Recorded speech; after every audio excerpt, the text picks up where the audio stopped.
નમસ્કાર વિદ્યાર્થી મિત્રો, વિજ્ઞાન વિષયના પ્રકરણ 13ના બીજા તાસમાં આપનું સ્વાગત છે. વિદ્યાર્થી મિત્રો, પ્રથમ તાસમાં આપણે ચુંબક વિશે જોયું. શોધ ક્યાં થઈ, શું નામ, એના ગુણધર્મો, લોખંડ જેવી ધાતુને આકર્ષે, ઉત્તર દક્ષિણ દિશામાં સ્થિર થાય, બે ધ્રુવો હોય, ઉત્તર ધ્રુવ દક્ષિણ ધ્રુવ, એ જોયું. ચુંબકીય ક્ષેત્ર અને ચુંબકીય ક્ષેત્ર રેખાઓની આકૃતિ દોરવાનું તમને કહ્યું હતું.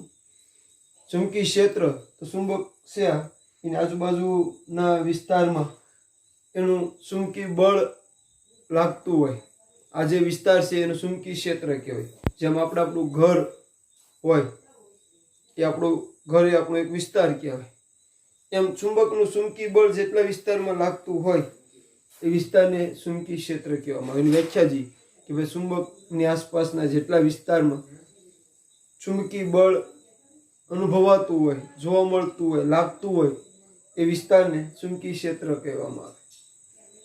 આ બતાવે ચુંબકીય ક્ષેત્ર છે. ચુંબકીય ક્ષેત્ર રેખાઓ તો ચુંબકના ચુંબકીય ક્ષેત્રને દર્શાવવા માટે આવી રેખાઓ ચુંબકની આજુબાજુ આપણે હોતી નથી. ચુંબક જુઓ છો તમને એની આજુબાજુ કે એવી રેખાઓ દેખાતી નથી, પણ કાલ્પનિક એવી રેખાઓ દોરવામાં આવે છે. જેમ પૃથ્વીમાં અક્ષાંશ અને રેખાંશ કાલ્પનિક રીતે દોરેલા હોય, એમ જે કાલ્પનિક રેખાઓ દોરવામાં આવે એને ચુંબકીય ક્ષેત્ર રેખા કહે છે. એની વ્યાખ્યા કે ચુંબકના ચુંબકીય ક્ષેત્રને દર્શાવવા માટે જે કાલ્પનિક રેખાઓ દોરવામાં આવે એને ચુંબકીય ક્ષેત્ર રેખાઓ કહેવામાં આવે છે.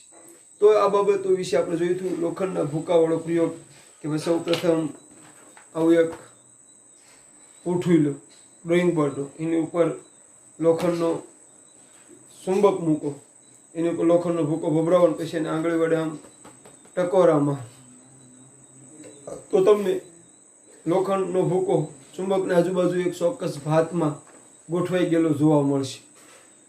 એ થવાનું કારણ શું? શા કારણે લોખંડનો ભૂકો ચુંબકની આજુબાજુ ગોઠવાઈ જાય છે? તેનું કારણ છે કે લોખંડને ચુંબક આકર્ષે છે. લોખંડને ચુંબક આકર્ષે છે, પણ એની આકર્ષણ એના ચુંબકીય ક્ષેત્રમાં લાગતું હોય, એમાં ચુંબકીય ક્ષેત્રમાં તે વધુ ઓછું આકર્ષણ લાગતું હોય. ધ્રુવો પાસે વધુ આકર્ષણ હોય, ધ્રુવથી દૂર જેમ આકર્ષણ ઘટે. ધ્રુવો પાસે રેખાઓ નજીક હોય, દૂર જેમ એનો વચ્ચેનો ગેપ વધતો જાય. તો આ રીતની બાબતો આપણે જોઈ. હવે આજે આપણે આ તાસમાં આગળ જે જોવા જઈ રહ્યા છીએ એમાં એ છે ચુંબકીય ક્ષેત્ર રેખાની દિશા જાણવી. અહીંયા આપણે દિશા તો દર્શાવી દીધી, N થી S સરસાયકલ કરી નાખી કે ચુંબકની બહાર N થી S રેવાજી જો વિદ્યુત પ્રવાહ સાથે આને સંબંધ છે, એ સંબંધની જ વાત આ પાઠમાં આપણે કરવાની છે.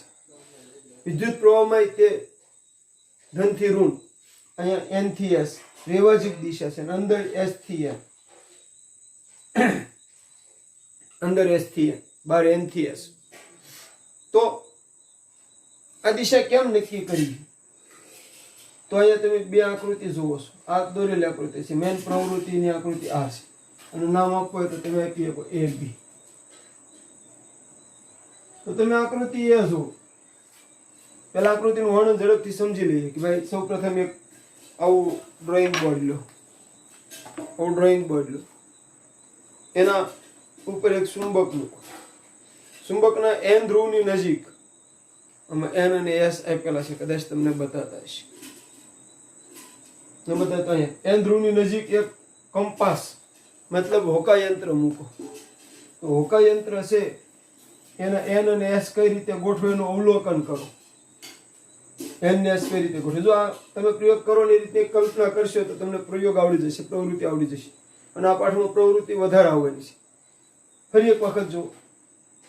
સૌ પ્રથમ એક આવડા આને સમજી લો કે આ ડ્રોઈંગ બોર્ડ છે, એમાં ગજિયા ચુંબકને મૂકો. આવા ગજિયા ચુંબકને ડ્રોઈંગ બોર્ડમાં ગોઠવો. એના ઉત્તર ધ્રુવ નજીક, ગજિયા ચુંબકના ઉત્તર ધ્રુવની નજીક તમારે હોકાયંત્ર મૂકવાનું છે. ત્યાં એવું જોવાનું નથી કે એનું આ ભાગ આ બાજુ આ ભાગ આ બાજુ, ખાલી મૂકશો એટલે એની અંદર રહેલી હોકાયંત્રની અંદર રહેલી જે સોયાકાર ચુંબક એટલે કે ચુંબકીય સોય ઓટોમેટિક ગોઠવાઈ જશે. કઈ રીતે ગોઠવાશે? જો આ રીતે ગોઠવશે. એન ધ્રુવની નજીક એસ ધ્રુવ આવશે. એન ધ્રુવની નજીક એસ ધ્રુવ. યાદ કરો, તમારા પ્રયોગ આવ્યો છે નાના ધોરણમાં. ચુંબકના ધ્રુવો વચ્ચે ની અસર તપાસવાનો પ્રયોગ આવ્યો છે. ચુંબકના સજાતીય ધ્રુવો વચ્ચે, એટલે કે સમાન ધ્રુવો વચ્ચે અપાકર્ષણ થાય, અસમાન ધ્રુવો વચ્ચે આકર્ષણ થાય. યાદ રાખજો, ચુંબકના સમાન ધ્રુવો, સમાન કોને કહેવાય? N N S S. N ની નજીક એન લાવો તો અપાકર્ષણ થાય, પણ એન ની નજીક એસ લાવો તો આકર્ષણ થાય. એટલે તમે અહીંયા એન ધ્રુવ, ઉત્તર ધ્રુવની નજીક હોકાયંત્ર મૂકશો તો એનો દક્ષિણ ધ્રુવ, હોકાયંત્રના ચુંબકનો ચુંબકીય સોયનો દક્ષિણ ધ્રુવ આના તરફ આવશે, ઉત્તર ધ્રુવ એની વિરુદ્ધ દિશામાં જશે. પછી તમે બિંદુઓ નક્કી કરો. આ એક્સ બિંદુ છે, એક્સ બિંદુ સ્થિતિ આ છે. પછી આગળ હાલતા જાઓ, P Q R S T U M હાલતા જાઓ આગળ, તો અહીંયા આ રીતની સ્થિતિ થાય. જોતા જજો બરાબર.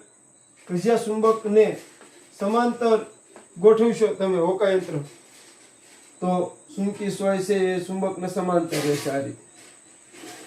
અને પછી આગળના બિંદુએ જુઓ, અહીંયા વાય બિંદુએ જુઓ, વાય બિંદુએ, વાય બિંદુએ ભજીયા ચુંબકનો કયો ધ્રુવ આવ્યો? જોજો, ભજીયા ચુંબકનો દક્ષિણ ધ્રુવ, તો હોકાયંત્રના ચુંબકનો ઉત્તર ધ્રુવ આવ્યો, કારણ કે અસમાન એન એસ વચ્ચે આકર્ષણ થાય. બીજો પ્રશ્ન છે કે ભાઈ ભજીયા ચુંબકની નજીક હોકાયંત્રને લઈ જતા ચુંબકી સોયનું કોણાવર્તન થાય છે. શા કારણે કોણાવર્તન થાય? તો ચુંબકી સોય એક ચુંબક છે, બીજો ચુંબક એ ચુંબક છે. બે ચુંબક ને નજીક લાવવામાં આવે તો એના અસમાન ધ્રુવો વચ્ચે આકર્ષણ થાય, સમાન ધ્રુવો વચ્ચે અપાકર્ષણ થાય. એટલે કે બે ચુંબકને નજીક લાવો તો એમની વચ્ચે આકર્ષણ અપાકર્ષણની ક્રિયા થશે, જેથી ચુંબકી સોયનું કોણાવર્તન થાય. શક્ય છે તો હોકાયંત્રમાં ચુંબક બાજુમાં લાવીને સોયનું કોણાવર્તન બતાવવાનો પ્રયાસ કરીશ, પણ અત્યારે આને સમજો. અને આ દિશા નક્કી થઈ, કઈ દિશાથી? એન થી એસ. જો એન થી એસ, અને એની એક પ્રતિકૃતિ દોરી એ રીતની કે આ રીતે ચુંબકી ક્ષેત્ર રેખા છે એ હોય.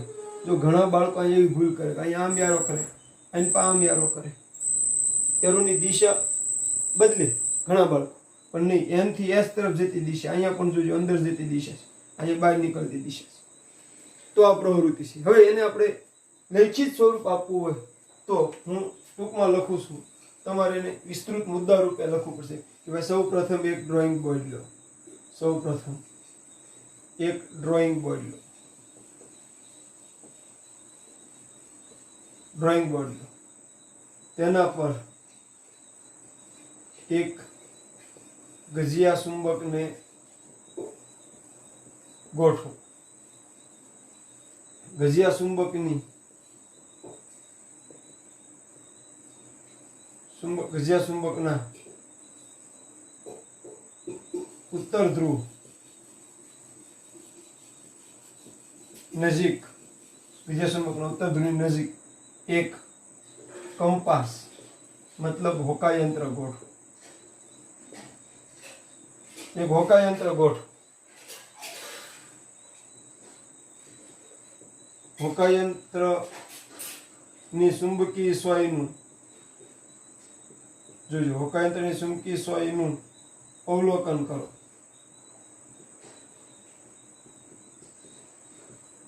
હોકાયંત્રની ચુંબકીય સોયનું અવલોકન કરો તો શું જોવા મળશે? ગજિયા ચુંબકના ઉત્તર ધ્રુવની નજીક, જોજો, ગજિયા ચુંબકના ઉત્તર ધ્રુવની નજીક ચુંબકીય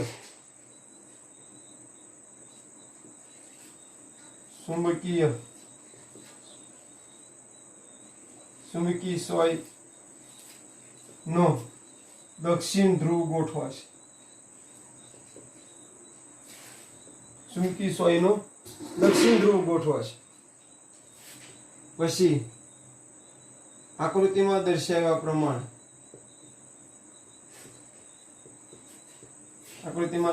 પ્રમાણે હોકાયંત્રને ગોઠવતા હતા અને સોયનું અવલોકન કરતા હતા.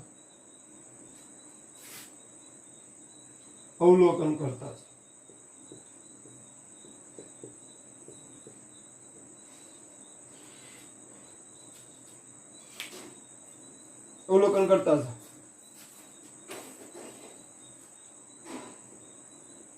હોકાયંત્રને ગજિયા ચુંબકના દક્ષિણ ધ્રુવ એટલે કે વાય એક્સ બિંદુ વાય બિંદુ દક્ષિણ ધ્રુવ પાસે ગોઠવતા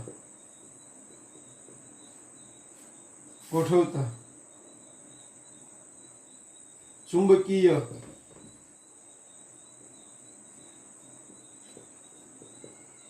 સ્વયનો એન ધ્રુવ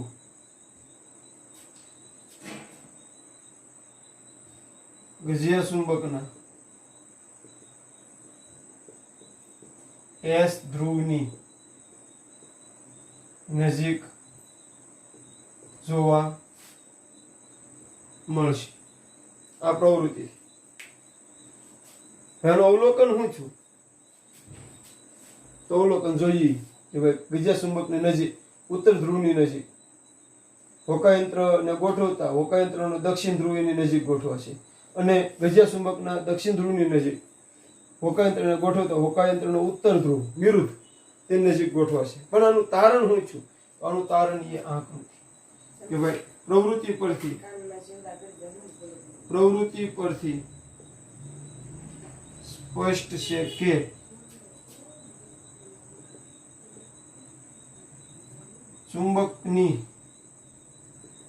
ચુંબકીય ક્ષેત્ર રેખાઓ પ્રવૃત્તિ પરથી સ્પષ્ટ છે કે ચુંબકની ચુંબકીય ક્ષેત્ર રેખાઓ ચુંબકની બહાર બહુ અગત્યનો પણ છે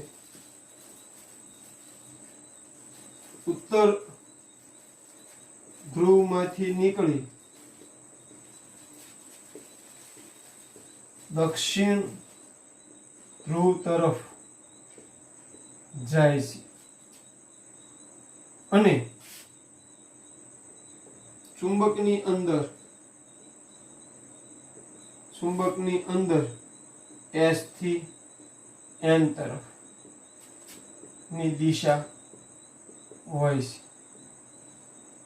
ચુંબકીય ક્ષેત્ર રેખા જોજો, ચુંબકીય ક્ષેત્ર રેખા દિશા ફિક્સ છે એની એન થી એસ તરફ. મોટા ભાગે બારની દિશા જ બોલવામાં આવે. ચુંબકીય ક્ષેત્ર રેખાની દિશા તો ઉત્તર ધ્રુવ થી દક્ષિણ ધ્રુવ તરફ. અહીં એવો પ્રશ્ન આપણે સ્પષ્ટતા કરે અંદર તો જ તે એસ થી એન એટલે કે દક્ષિણ ધ્રુવ થી એન ધ્રુવ એમ કહેવાનું, નહીતર એન થી એસ જ કહેવાનું. એટલે કે ચુંબકીય ક્ષેત્ર રેખા દિશા અને માન એટલે કે મૂલ્ય 9મા ધોરણમાં ભણી ગયા બંને ધરાવે છે. તેથી તે સદિશ રાશિ છે. તો આ રીતે આ પ્રવૃત્તિ છે. ચુંબકીય ક્ષેત્ર રેખાની દિશા નક્કી કરવી. તો દિશા એન થી એસ તરફ કેમ નક્કી કરવી એની પ્રવૃત્તિ તમારી સમક્ષ રજૂ કરી. આ પ્રવૃત્તિને આધારે આગળ આપણે હાલીએ તો ચુંબકીય ક્ષેત્ર રેખાની લાક્ષણિકતા આવે. ચુંબકીય ક્ષેત્ર રેખાની લાક્ષણિકતાઓ છે. એક બે લાક્ષણિકતાઓ તો આમાં આવી ગઈ અને આકૃતિમાં બધી છે. એટલે આકૃતિ સૌથી વધુ અગત્યની છે કે ચુંબકીય ક્ષેત્ર રેખાની લાક્ષણિકતા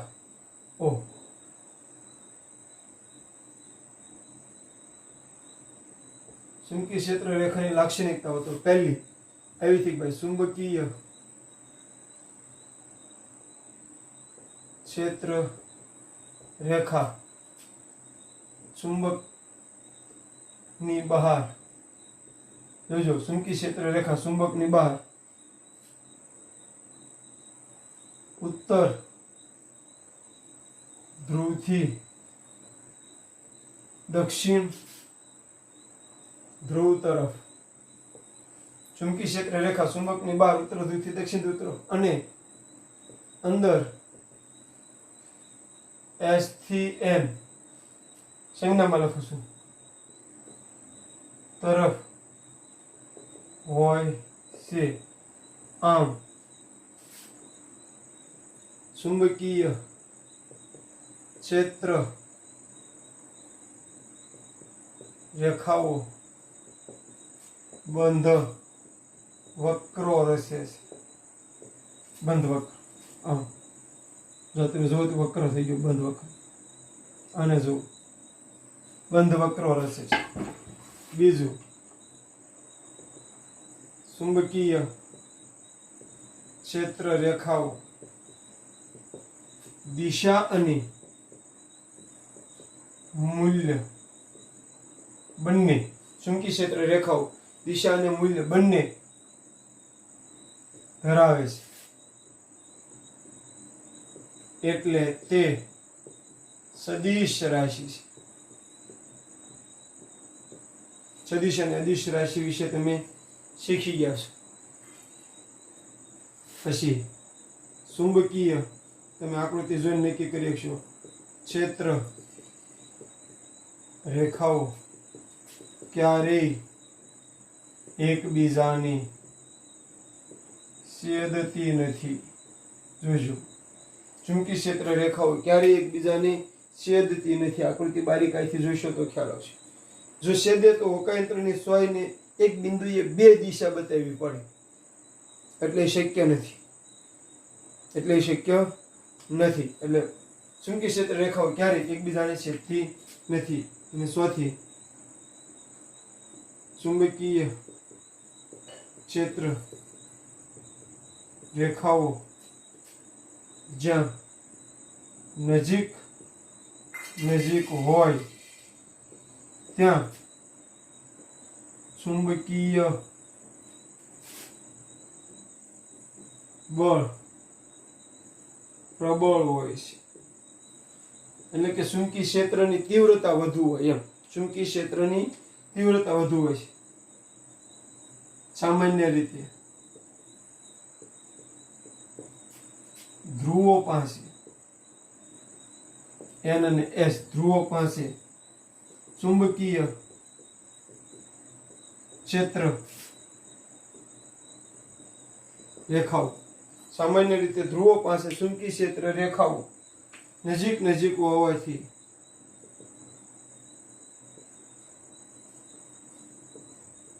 હોવાથી ધ્રુવો પાસે ચુંબકીય ક્ષેત્ર પ્રબળ હોય છે, વધારે હોય છે. તો વિદ્યાર્થી મિત્રો,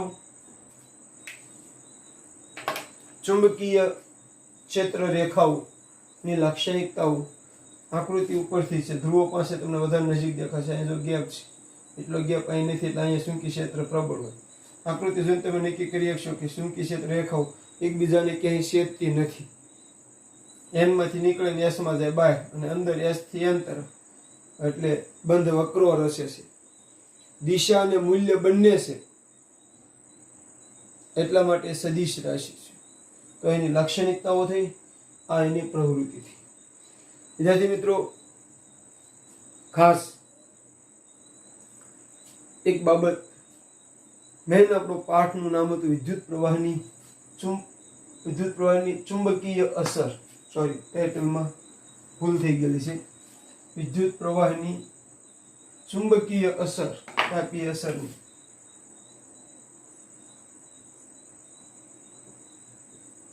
magnetic effect of electric current, ચુંબકીય અસર વિશે જોવાનું હતું. પરંતુ ચુંબક આવ્યું એટલે આપણે થોડુંક ચુંબક વિશે માહિતી મેળવી લેવી જરૂરી છે હતી, એટલા માટે આપણે માહિતી મેળવી. હવે આપણે આગળ એ પોઈન્ટ ઉપર જઈએ છીએ કે વિદ્યુત પ્રવાહની ચુંબકીય અસર વિશેની સમજૂતી ઉપર આપણે હવે જઈએ છીએ. તમે આ આકૃતિને બરાબર જોઈ લો, પછી એમાં આપણે આગળ હાલીએ.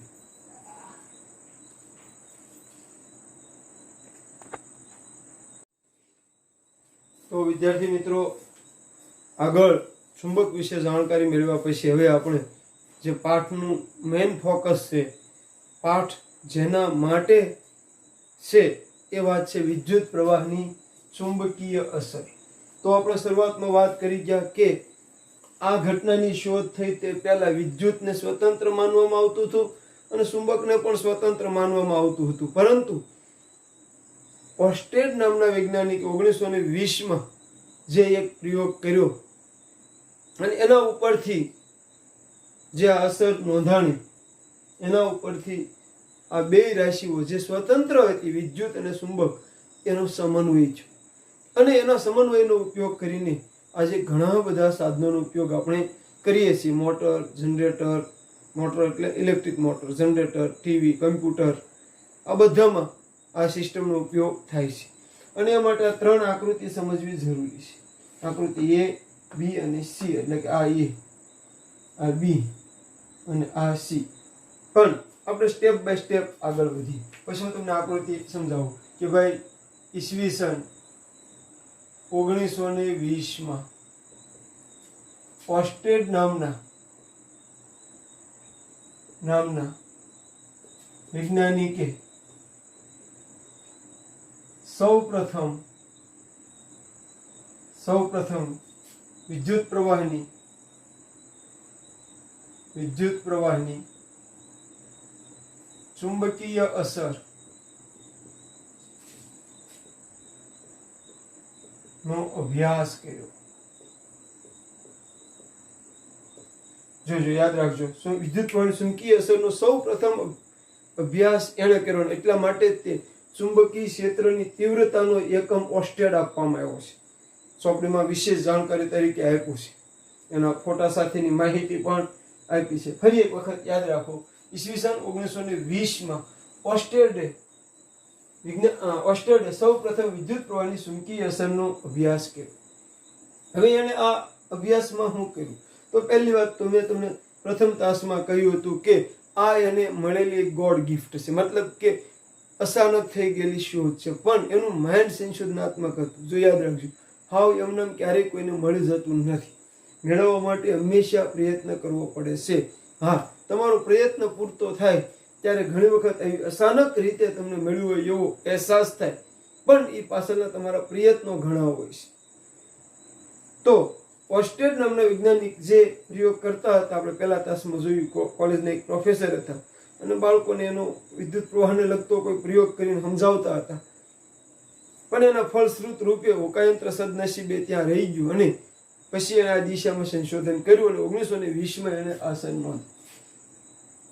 આ એક પોઈન્ટ છે. પ્રશ્નના રૂપમાં કેમ પૂછાઈ શકે? તો પ્રશ્નના રૂપમાં એ રીતે પૂછાઈ શકે કે વિદ્યુત પ્રવાહની ચુંબકીય અસર આકૃતિ દોરી સમજાવો. અથવા એમ પણ પૂછાઈ શકે કે ઓસ્ટેડનો પ્રયોગ આકૃતિ દોરી વર્ણવો. અહીં જે મુદ્દા લખ્યું બધામાં કોમન હશે. તો આ ત્રણ આકૃતિ મેં પહેલા સમજી લો કે આ એક બેટરી છે, 20 વોલ્ટની બેટરી. 20 આનું છે, આ 20 વોલ્ટની બેટરી છે. આ કળ છે, કળમાં વચ્ચે ટપકું નથી આની જેવું, એટલે ખુલ્લી કળ છે એવો અર્થ થાય. ખુલ્લી કળ. ખુલ્લી કળનો મતલબ શું થાય? સાપ બંધ છે આપણી ભાષામાં. કળ બંધ તો સાપ શરૂ, કળ ખુલ્લી તો સાપ બંધ. ઓફ છે, સાપ ઓફ છે, સ્વિચ ઓફ છે. સ્વિચ ઓફ હોય તો આમાંથી પ્રવાહ પસાર થતો નથી. એટલે પહેલા આ ઘટના સમજી લો. પહેલા બેટરી, કળ, અલગ કરેલો તાર, અવાહક પડ ઉખડેલો હોય, બાકી સુવાહક તાર હોય. અને એની બાજુમાં આપણે એક કંપાસ ગોઠવેલો છે, હોકાયંત્ર ગોઠવેલું. તો આપણે આ પ્રવૃત્તિ માટે જરૂરી સાધનો લખીએ તો સાધનોમાં અલગ કરેલ તાર આવે, અલગ કરેલ તાર. બીજું બેટરી, કળ, હોકાયંત્ર, સુવાહક તાર, એટલા સાધનો છે. હવે આપણે સૌ પ્રથમ જોઈએ ભાઈ, સૌ પ્રથમ આકૃતિ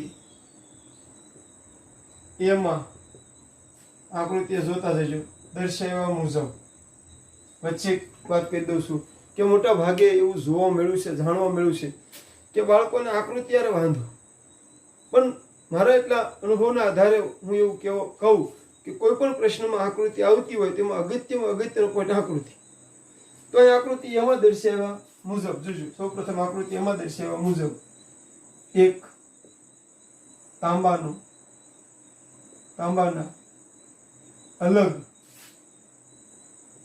કરેલા તારની સાથે બેટરી, કળ વગેરે જોડી પરિપથ તૈયાર કરો. પરિપથ છે. તેમજ આ તારની નજીક એક હોકા યંત્રને આકૃતિમાં દર્શાવ્યા મુજબ ગોઠવો. પરંતુ અહીં જોજો, પરંતુ અહીં કળ ખુલ્લી હોવાથી પરિપથમાં પ્રવાહ પસાર થતો નથી. જોજો, સમજવા જેવી વાત છે. કળ ખુલ્લી છે એટલે પરિપથમાં આપણે ક્યાંય પ્રવાહ બતાવ્યો નથી. આ બધે બતાવ્યો છે યાર, આમાં બતાવ્યો નથી. પ્રવાહ પસાર થતો નથી, જેથી ચુંબકીય સોય સ્થિર છે. મતલબ એનું કોણાવર્તન થતું નથી. કોણાવર્તન થતું નથી, સ્થિર છે. હવે આકૃતિ બી માં દર્શાવ્યા પ્રમાણે, બી એટલે આ આકૃતિ. જો હું કરું ખાલી આની જેવી જ આકૃતિ આ છે, કળ બંધ કરી તો ચુંબકીય સોયનું કોણાવર્તન થયું. હવે આકૃતિ બી માં દર્શાવ્યા મુજબ કળ બંધ કરતા, અહીંયા બંધ કરતા શબ્દ સાથે જોજો, કળ બંધ કરતા પરિપથમાં વિદ્યુત પ્રવાહ પસાર થાય છે.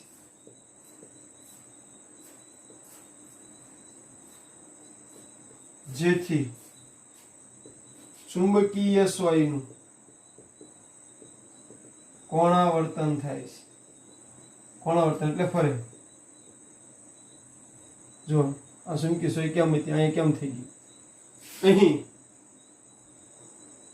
પ્રવાહની દિશા જોજો, અહીં પ્રવાહની દિશા ઉત્તરથી દક્ષિણ ત્યારા તરફ, ને નકશાની ભાષામાં સમજો, દક્ષિણ તરફની હોવાથી, જોજો, ઉત્તરથી દક્ષિણ તરફની હોવાથી ચુંબકીય સોયનું કોણાવર્તન, ચુંબકીય સોયનું કોણાવર્તન પૂર્વ તરફ થાય છે. પૂર્વ તરફ થાય છે એટલે કે ચુંબકીય સોય આમ હતી એ આમ થઈ. હવે છેડા બદલે. જો આ બે આકૃતિમાં શું ફેર છે? અહીંયા ઋણ આ બાજુ, ધન આ બાજુ, ઋણ આ બાજુ, ધન આ બાજુ. બેટરીના ધ્રુવો બદલતા, આકૃતિ સીમા દર્શાવ્યા પ્રમાણે બેટરીના ધ્રુવો બદલતા જોજો. આકૃતિ સીમા દર્શાવ્યા મુજબ બેટરીના ધ્રુવ બદલતા પ્રવાહની દિશા પણ બદલાય છે. જેથી સોયના કોણાવર્તનની દિશા પણ ઉલટા છે. એવો શબ્દ લખો. બદલાશે એ હાલે, ઉલટા છે એટલે અહીંયા આમ હતું, જોજો ઢાંકણું એ આમ થયું, અહીંયા આમ હતું એ આમ થશે.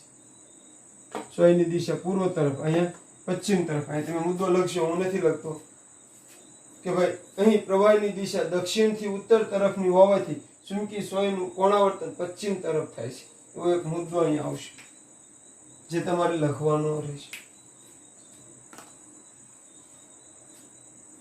એક મુદ્દો આવશે આગળ.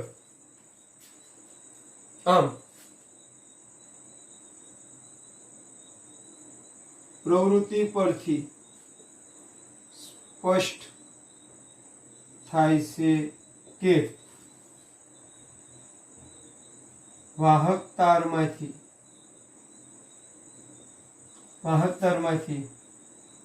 પ્રવાહ પસાર કરતા તે ચુંબક તરીકે વર્તે છે અને તેના પરિણામે સોયનું કોણાવર્તન થાય. જેવું ગજિયા ચુંબકમાં થાય એવું આમાં થાય. એટલે હવે આખા પ્રયોગના અંતે સમજવાનું એટલું જ છે, આ પ્રયોગનું તારણ શું, આ પ્રયોગનો નિર્ણય શું.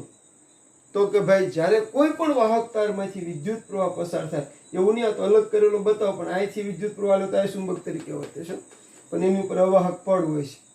પણ આ અલગ કરેલો એટલે જ રાખ્યું. જ્યારે કોઈ પણ આપણા ઘેરે પણ આ સનાતન સત્ય થઈ ગયેલી વસ્તુ છે કે ગમે ત્યારે કોઈ પણ વાહક તારમાંથી પ્રવાહ પસાર થતો હોય એ વાહક તાર ચુંબક તરીકે વર્તે. ચુંબક તરીકે વર્તે. આ ચુંબક બન્યું, આ ચુંબક, આ તો ચુંબક હતું તેમાં સોયાકાર ચુંબક આપણે અગાઉ જોયું એમ અહીંયા આકૃતિ દોરી છે. આ ચુંબક બે ચુંબક થાય એટલે એના વચ્ચે આકર્ષણ અપાકર્ષણ થવાનું, જેથી સોયનું કોણાવર્તન થવાનું. અહીંયા કેમ ન થયું ભાઈ? તો ભાઈ અહીંયા પરિપથમાં પ્રવાહ નથી પસાર થતો. પ્રવાહ પસાર ન થાય તો આ તાર ચુંબક ન બને. એટલે આ એક ચુંબક છે, આ ચુંબક નથી, એટલે એક જ ચુંબક છે, એટલે મૂળ સ્થિતિમાં રહે. પરંતુ આ બે કિસ્સામાં પ્રવાહ પસાર થાય છે, એટલે પસાર થાય એટલે અલગ કરેલો તાર છે ચુંબક તરીકે વર્તે. અલગ કરેલો તાર ચુંબક તરીકે વર્તે એટલે આ ચુંબક અને આ ચુંબક, એટલે એના વચ્ચે આકર્ષણ અપાકર્ષણની ક્રિયા થવાથી સોયનું કોણાવર્તન થાય. વિદ્યુત પ્રવાહની દિશા પ્રમાણે કોણાવર્તન થાય. ઉત્તરથી દક્ષિણ તરફ દિશા હોય તો સોયનું કોણાવર્તન પૂર્વ તરફ થાય, અને દક્ષિણથી ઉત્તર તરફ હોય તો સોયનું કોણાવર્તન પશ્ચિમ તરફ થાય. તો આ પ્રવૃત્તિ છે. આકૃતિ સૌથી વધુ અગત્યની છે. આકૃતિ સમજ્યા તો આ બધા મુદ્દા એમાંથી જ છે, કાંઈ નવીન મુદ્દા છે નહીં. એટલે આકૃતિ સૌથી વધુ અગત્યની બાબત છે. હવે આના આધારે તારણ આવે. ઓસ્ટેડના પ્રયોગનું અવલોકન અને તાર જોજો. અહીંયા સમજવાની આ વાત છે. આ એક મુદ્દો હું નાખું છું. બે, તારણ ને અવલોકનમાં શું ફેર? ઓસ્ટેડના પ્રયોગનું અવલોકન. અવલોકન શું છે કે ભાઈ વાહક તાર માંથી વિદ્યુત પ્રવાહ પસાર કરતા તેની નજીક રાખેલ ચુંબકીય, જો અવલોકન છો, ચુંબકીય સોયનું કોણાવર્તન થાય છે. અને તારણ શું છે? નિર્ણય જોજો. તારણ શું? તો ભાઈ વાહક તારમાંથી વિદ્યુત પ્રવાહ પસાર કરતા તે ચુંબક તરીકે